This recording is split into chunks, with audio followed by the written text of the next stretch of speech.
In today's video, I'm going to teach you how to create a clean copy of a Google Sheet and reset its version history. If your spreadsheet has a long edit trail or a messy name, making a fresh copy gives you a clean slate without rebuilding your work. Start by opening the Google Sheet you want to clean. With it open, go to the File menu at the top and choose Make a Copy. This opens a pop-up where you'll set up your new, tidy version. First, give the file a clear, final name. Instead of something like Draft V12, choose a concise label such as Final Version.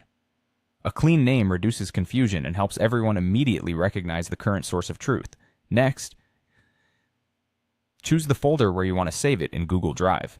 Placing the copy in the correct shared folder now prevents broken links later and ensures your team can find it in the expected place. You'll also see a sharing option. If you want to keep your existing collaborators while hiding the old edit trail from them, check the box labeled Share it with the same people. This preserves access for the same viewers and editors, but because you're creating a new file, the version history starts fresh. It's a simple way to keep collaboration intact while clearing out a long history of changes. When everything looks right, click Make a Copy. Google Sheets will open the new file automatically. At this point, your data, formulas, charts, filters, and formatting are carried over as they appeared at the moment of copying, so you can continue working without missing a beat. To confirm the reset, go to File, then Version History, and select See Version History. You should see only a single entry labeled Version 1. That's your confirmation that this file begins with a clean timeline.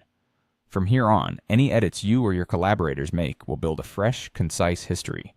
You can now retire the original file if you no longer need the old records. Consider moving it to an archive folder or to the trash rather than deleting it permanently right away, especially if others might still reference it or if you want a short safety window. Removing the original helps eliminate confusion and keeps everyone focused on the new, canonical sheet. And that's it. You've created a clean copy, given it a clear name, placed it in the right spot, kept collaborators if you chose to, and confirmed the version history reset to version 1. This quick cleanup keeps your workspace organized and your team aligned.